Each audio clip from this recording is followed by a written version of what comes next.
नमस्कार साथियों।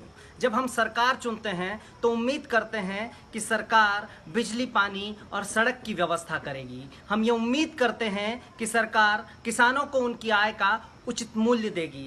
सरकार युवाओं के लिए रोजगार के नए अवसर पैदा करेगी। सरकार महिलाओं को सुरक्षा भी देगी। हम ये उम्मीद करते हैं कि सरकार सबके लिए स्वास्थ्य, शिक्षा जैसी मूलभूत सुविधाएं भी जुटाएगी। परंतु अगर हम मोदी सरकार का, केंद्र सरकार का या भाजपा की सरकार का पिछले 6 महीनों का काम देखें तो हमें समझ में आएगा कि ये सरकार जनहित की बजाय स्वहित पर लगी हुई है और देश के लोकतंत्र को कमज़ोर करने का काम लगातार कर रही है।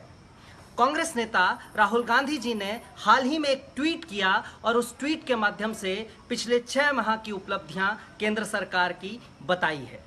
ये ट्वीट का मजमून कुछ ऐसा है कि फरवरी में जब पूरे देश को कोरोना से आगाह किया जा रहा था, उस समय गुजरात में नमस्ते ट्रंप का आयोजन किया गया।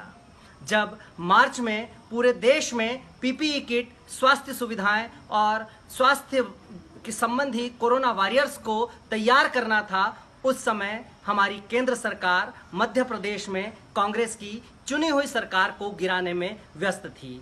अप्रैल में जब हमारी देश की जनता कोरोना के भय से लॉकडाउन में परेशान थी, उस समय ताली, थाली और घंटी बजाई जा रही थी।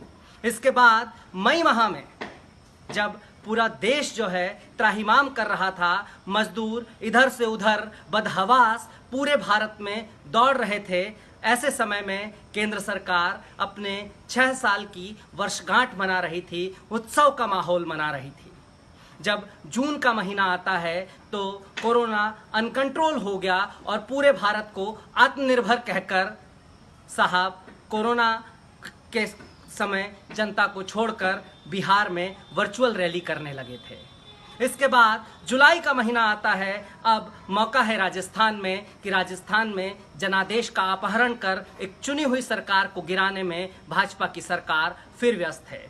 साथियों, ये फांसीवादी ताकतें भारत के लोकतंत्र के लिए, दुनिया के सबसे बड़े लोकतंत्र के लिए और बाबा साहब भीमराव अंबेडकर के संविधान के लिए सबसे बड़ा खतरा है। एकजुट होकर आइए इन फांसीवादी ताकतों का विरोध करें। जय हिंद, जय भारत।